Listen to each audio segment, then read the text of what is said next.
My name is Savanah Joeckel, and I directed for Mom for the 48-hour film festival, which I sort of did just for being spontaneous, for fun. And it was terrifying, but it was totally worth it. What made it so terrifying? Just being a director is scary. Before that, I'd only ever acted, and I realized that I think directing is actually more nerve-wracking for me than acting. It's just a lot of pressure on your shoulders.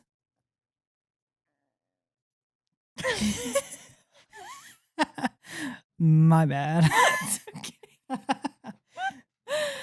um, So what did you think about the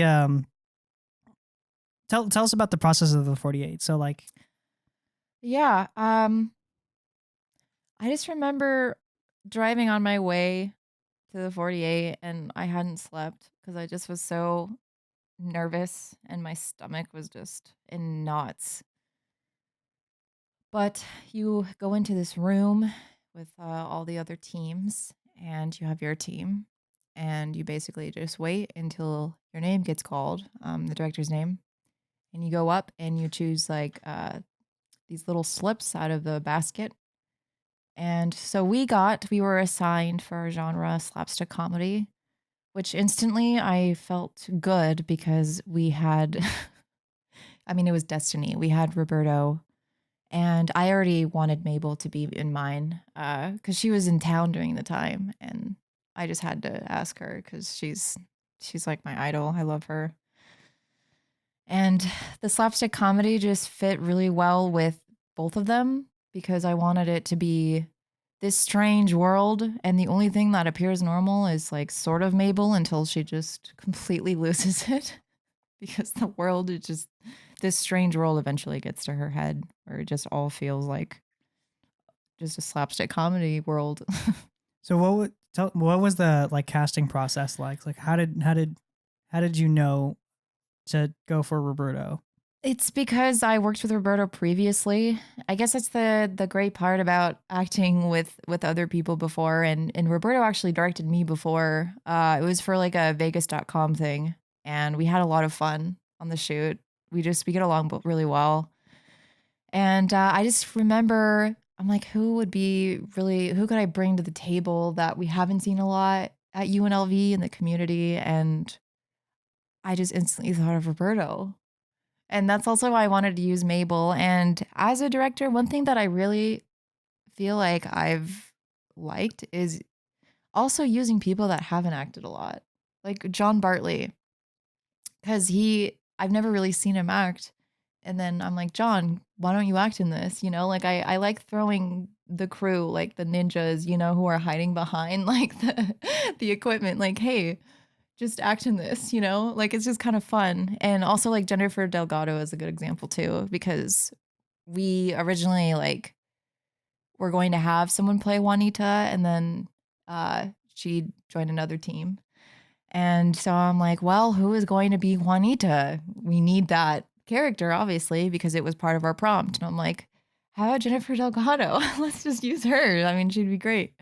So part of it's like a select, like almost just pulling our available resources with. Yes, definitely about using resources along with quick strategic planning.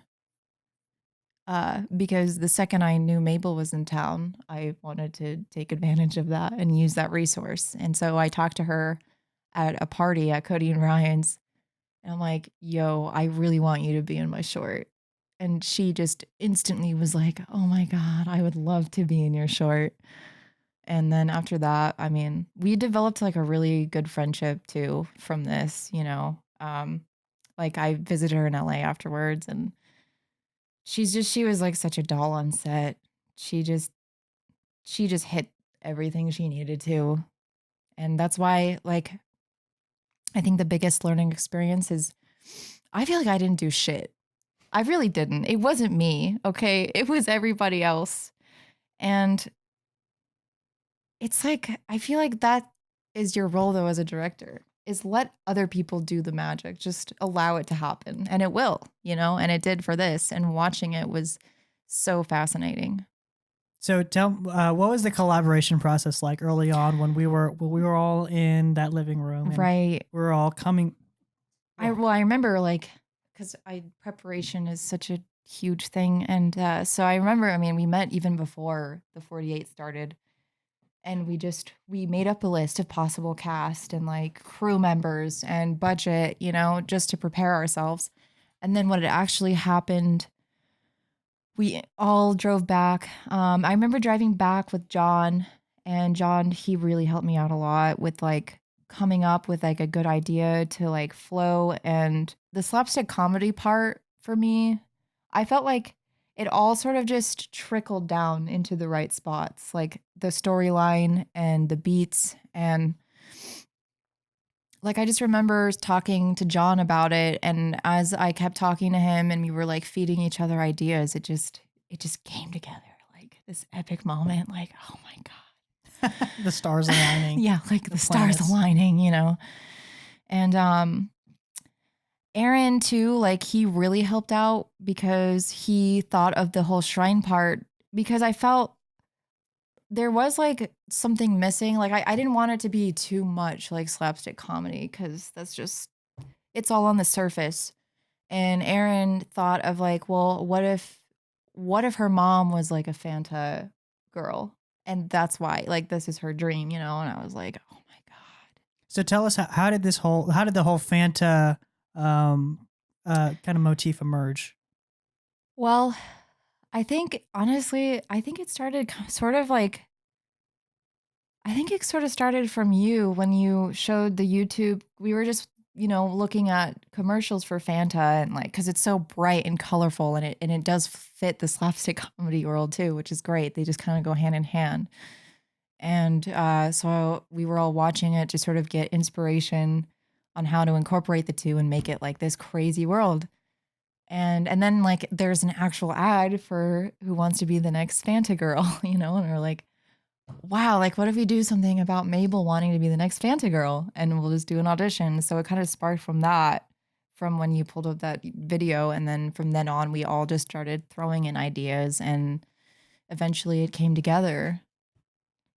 So that night, while you guys were all while Aaron was like writing the script and everything, what was it like? Because when did you actually leave? Like what was that process like of actually going through and writing everything? Oh, that was, yeah, we didn't even start writing till, like, I think Aaron finished the script around like 4 in the morning or something, or 5, because we, first we fed each other the ideas. And like, me personally, I just love to let the idea grow into something of its own. I don't like to mess with creative ideas too much, because I feel like they're there for a reason. Like, they sort of are a being of their own, and everyone else like incorporating their ideas, and it just formed into like this really interesting story. And so I remember it started with like the whiteboard and writing down like the key points, like the acts, like the beats, the most important moments. And then from there on, like when Aaron started writing it, that's when it just clicked.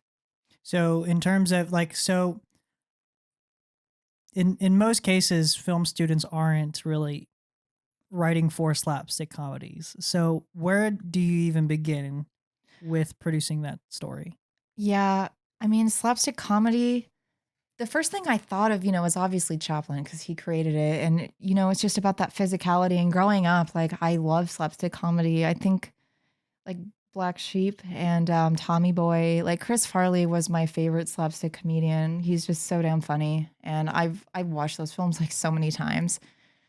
So I was trying to think of, like, how to bring that physical comedy in. And, like, a lot of that too was just allowing the actors to like go crazy and do what they want, because they're like, I mean, honestly, slapstick comedy is really performance. That's where it generates, its core value, and it's in what the actors do and how like animated they are. And luckily, like Roberto and Mabel, like Mabel just decided to tackle Roberto and it just like worked out that way. And like, I mean, we did think of the banana, because well, what's the most slapstick comedy thing? Like tripping on a banana because you've seen it a million times. So we could just throw certain like familiar stereotypes to slapstick comedy, but try to make it something more than that. Cause that's just was like, that was my main concern. I didn't want it to just feel like a skit or just like a funny story with like no substance to it. Hmm. And and that's why the opening shot too, I wanted to open it like right on her face, because it's like the most vulnerable moment of her. And it's just you're there, and she's giving everything she's got. But then it just sort of starts to unfold into like this strange world. And then Roberta walks in, and that's when like it's like the slapstick comedy Right. avalanche coming into the building. The avalanche. So like using normal kind of genre conventions and kind of building upon that to like craft your own story. Yeah, yeah, definitely. And I also another big thing I learned is I love just watching the actors like incorporate their own ideas, and like a lot of it was improv, like what Steve said, and like just the judges, like that was improv, and like Mabel, basically like we wrote down, like the dialogue, like Aaron wrote it down, and like this scene, the prayer scene, or when she's praying for to her mom that is in the script, but there are certain parts that just was completely spontaneous. Like when Mabel she comes up and grabs the Fanta from the table that the judges, like it was one of the judges' Fantas. Like that was all her idea. And I love that. Like just give the actors space. Like let them do whatever the hell they want and you will see magic happen. So what was that like? So kind of skipping ahead, uh, we're in the middle of production. What is it like shooting a kind of scripted improv? It's really fun. I don't know. I think it's just because, like I said, like I didn't do shit. I just got really lucky with such an amazing cast and crew, and everyone was so willing to work and commit to it, And I think that's why, like, the improv part was easy for me because in reality, like, I'm sure it's probably really hard, but I just got so lucky, and everybody brought it, and everybody. It's just, I think it's trust too. Like trust is really important and I put my faith into the actors because I know what it's like and it is so vulnerable just even going up in front of the camera. But it's also unbelievably emotional. Like it's just like a transformation that you watch right before your very eyes and like what's better than that? It's almost like a controlled chaos kind of deal. Yeah, it is kind of like a controlled chaos and like the reactions too. I'm big on reactions. And some of the reactions that Mabel was giving. And then like Roberto, just when he starts like shaking violently as he's warming up and then cutting to Mabel's reaction. I mean, it all just like flows so well, And I remember watching them and just being absolutely amazed and like it actually made me more nervous to act after watching them because I'm like, oh my God, they're so good, Like even though I have more acting experience than anything else, I'm like, oh my God, like they're so good. Mhm. I'm probably like, I could never do that. I could never do what Mabel did. So when you start first crafting your story, and this doesn't just have to apply to For Mom, but when you first start crafting a story, like where do you start when you start building your like world and character? Like, is there a certain like starting point you like build off of, or like when you like how does that process work for you? For Like, how where do you start in terms of crafting your world and characters? Oh man, this is my unicorn side coming in. My pixie fairy. There you go. I honestly feel like I just allow these ideas to come to my head. I feel like I'm so open-minded and a lot of it too is music.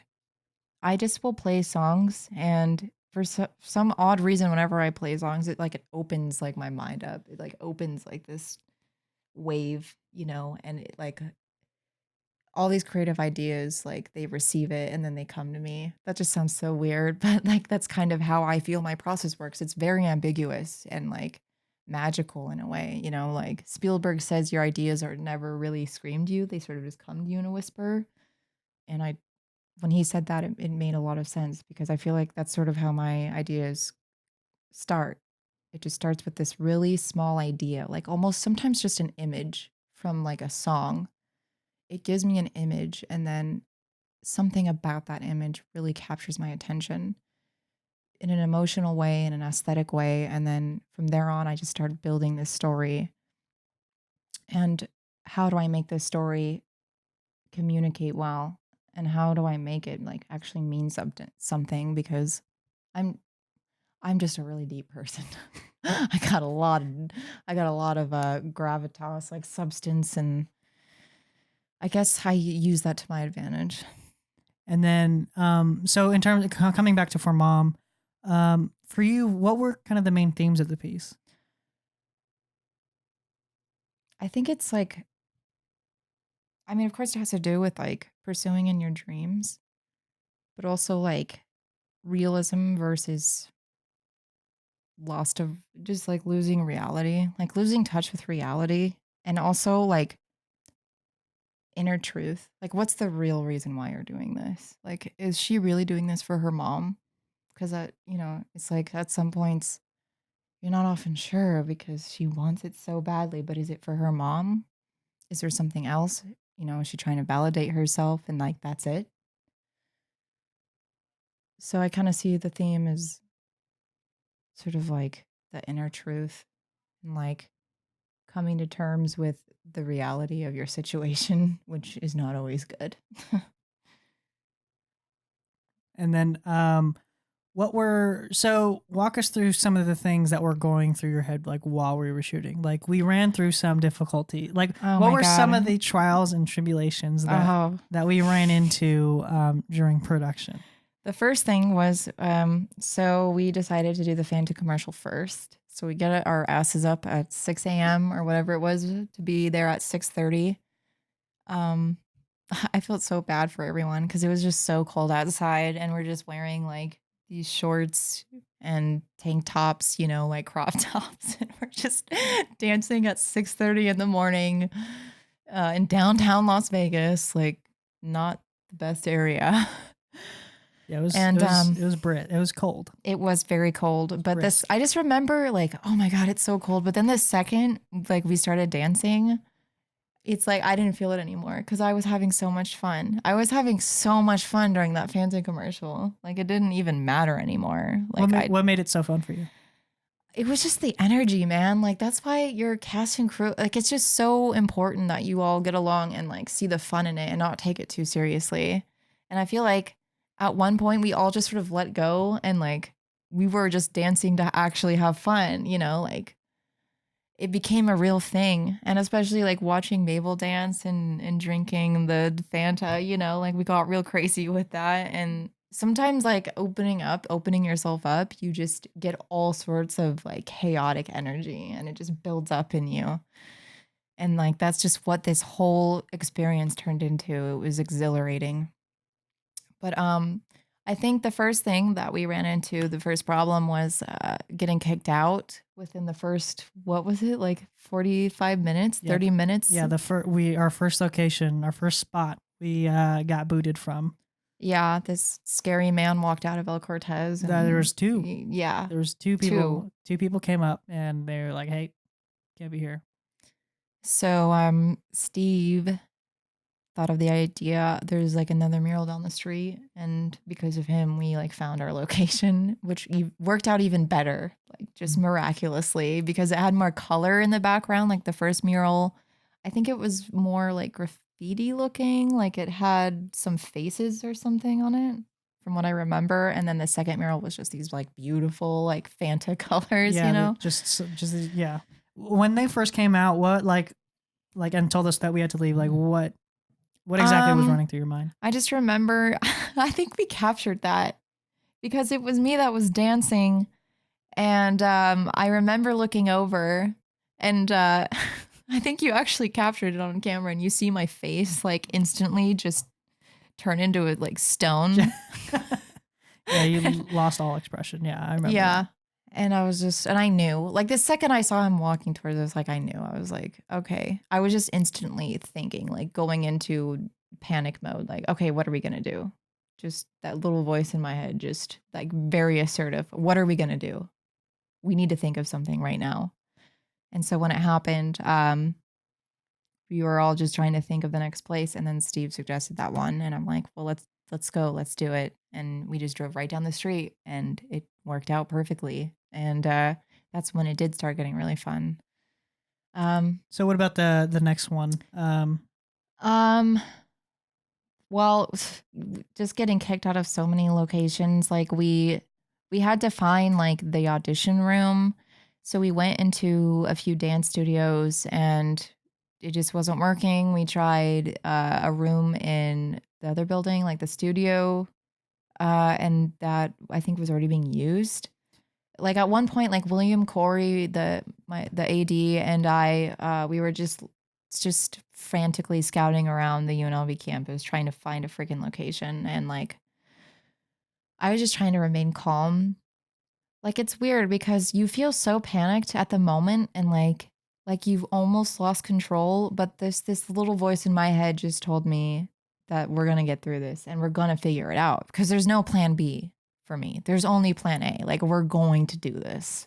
And like that voice sort of kicked into my head, and William Corey helped out with that too. And then so we finally found like a dance studio, like an empty one that John found for us, and we started using that. And then even that one, I remember this guy that worked there, got really upset that we were using it, and Because there was a class scheduled yeah, like some in like 30 minutes. yeah. So it was just so rushed at one point, like. So tell me about that. Tell me about the whole story because I didn't learn about this until way after the fact. Yeah. So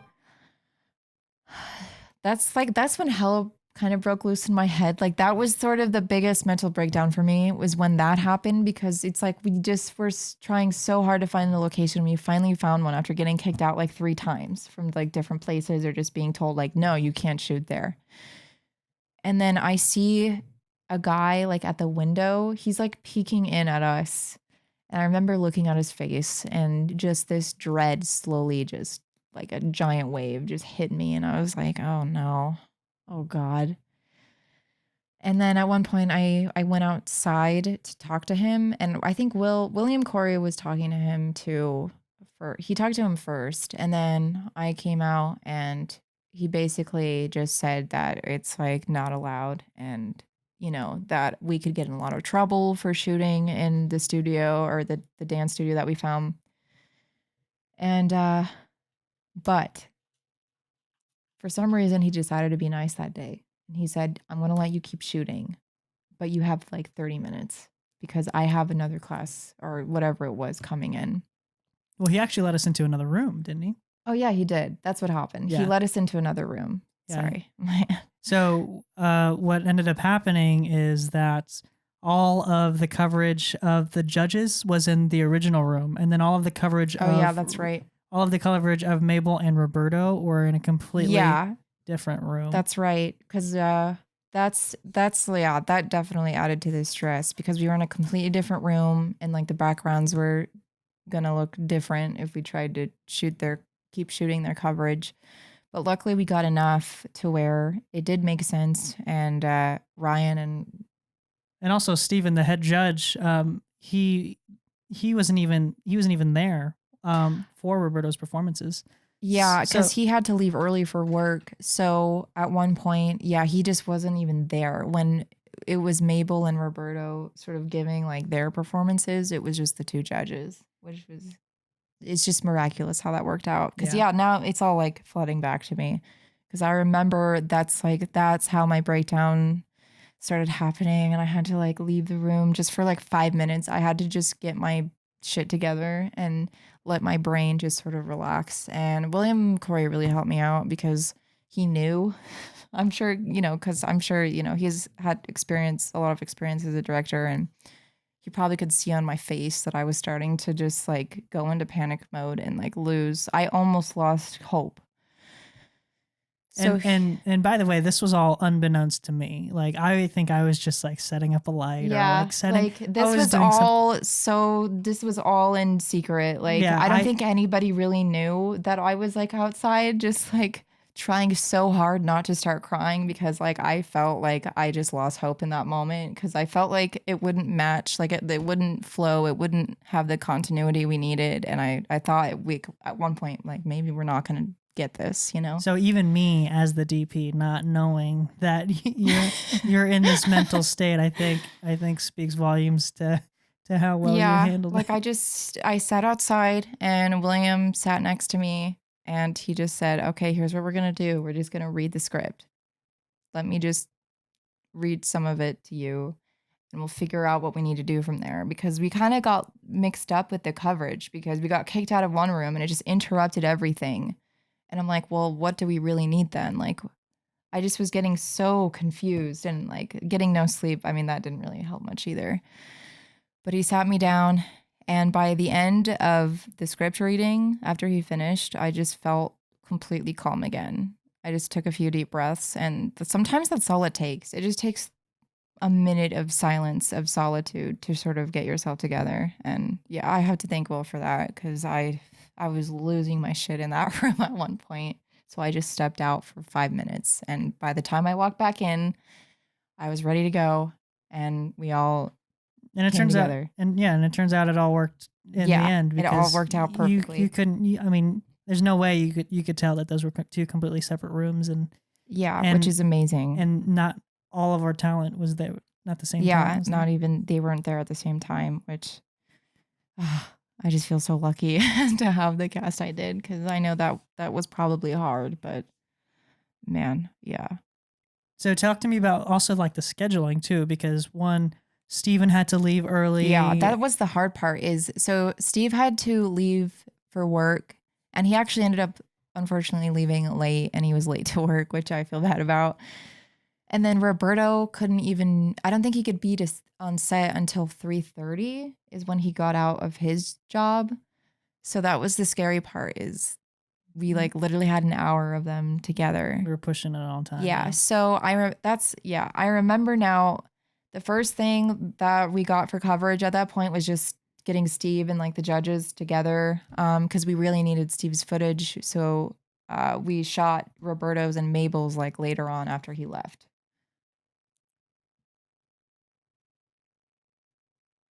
It's really cool. And then, so in terms of, so we end up wrapping. Um, we all end up coming over to my house and then start the editing process. And so, tell me, but you had work the next day. Yeah, well, You had work both days, actually, didn't yeah, you? I had to go straight to work from there, which it was tough because oh my God, for the 48, you don't sleep. I really did not sleep because we didn't even finish the script till around 4:30 and then we had to be on set at 6:30. And I was so anxious anyway, like I couldn't eat, like I couldn't sleep. I was just thinking, like my head was rushing with all these ideas and just hoping that it'll all come together with the preparation we did, you know.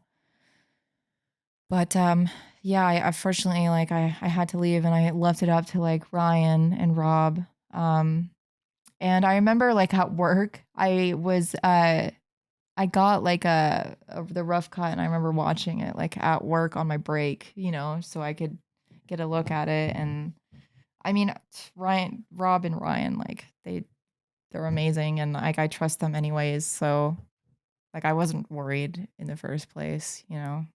So what was it? So walk us through that last day, like the final 24 hours, like the whole Oh, editing. What was that well, I like? can tell you that okay, so I think a really crucial moment for me, I actually did cry on set, but it Really? was it was out of joy.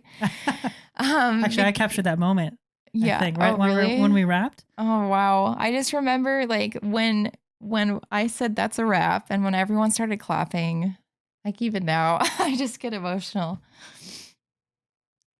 It was just such an amazing moment. Like, it was probably one of the most life-changing moments, and I can't even really explain why, because it's like, "Oh, it's just a 48," you know? Mhm.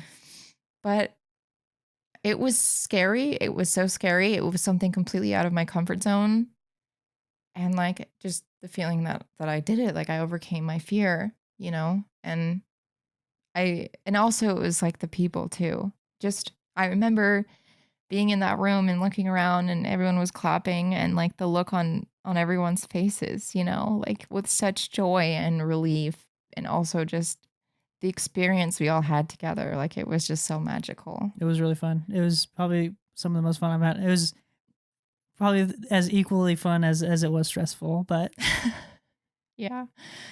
I mean, there were certainly moments where I really thought I was going to lose it. And it was other people that really, it's just so important to have good relationships. Like, and especially like with your DP. Like, I feel like Rob and I are pretty much on the same page. Like, we're on the same page all the time. And like, I'll tell him something and he just already knows, like, he's there.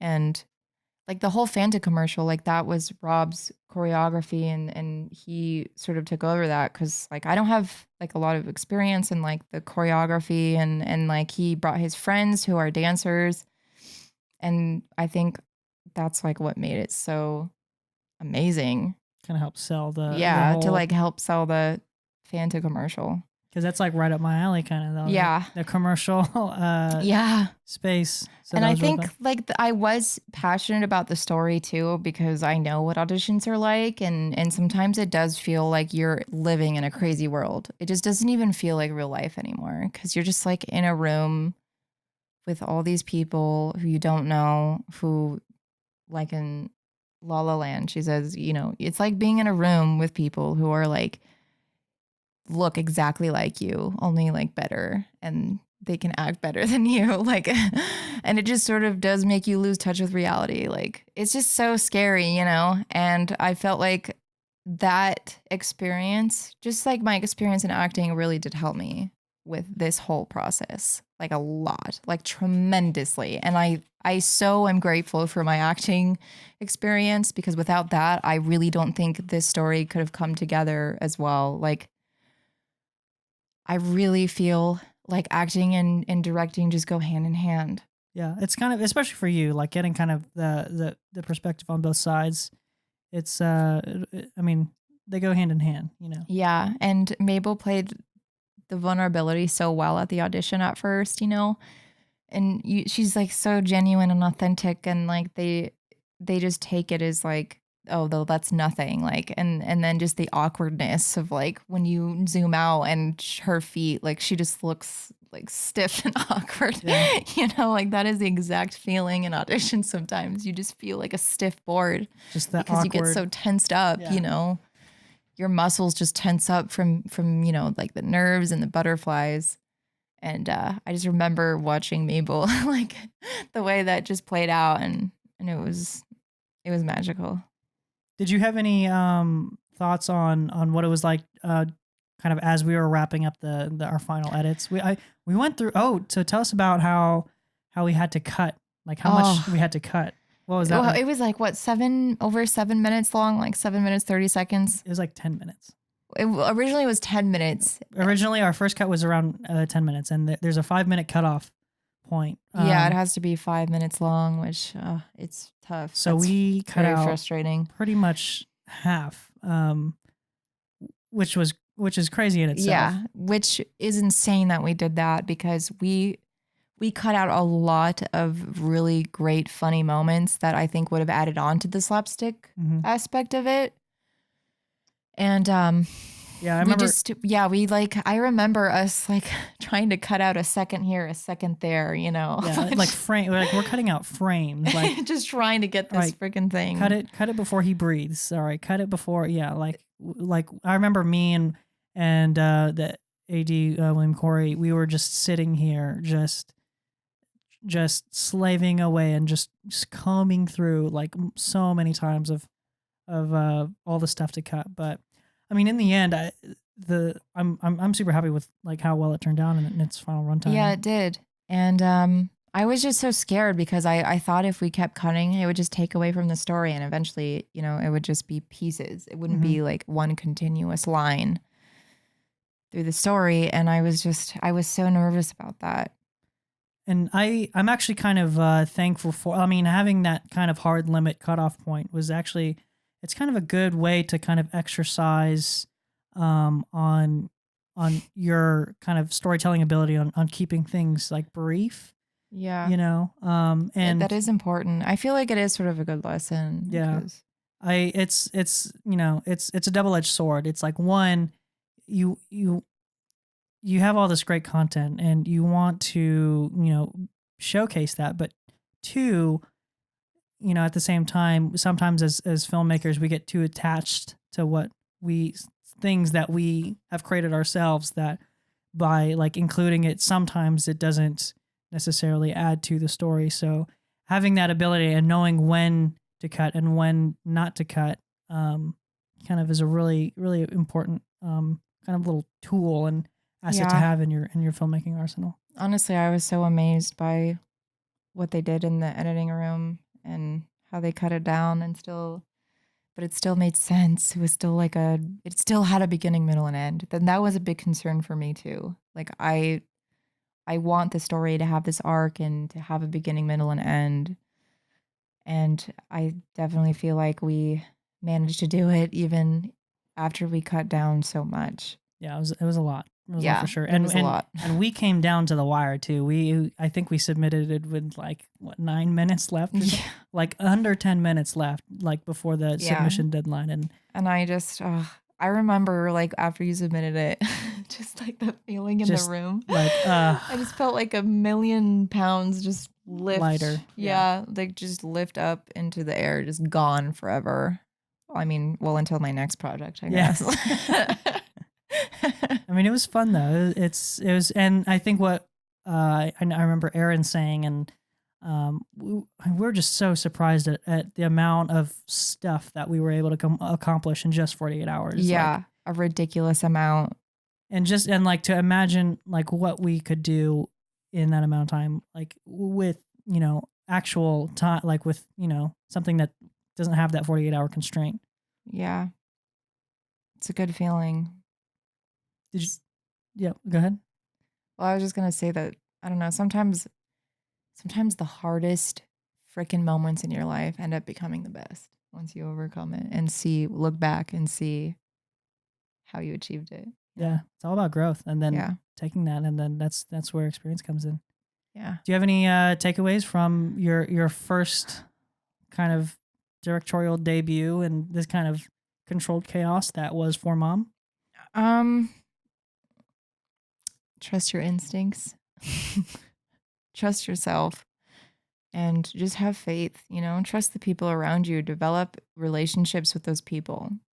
That's important because like I said, the reason why I think it turned out is because of the people, because we all came together and we made something and we worked hard and we dedicated ourselves, you know.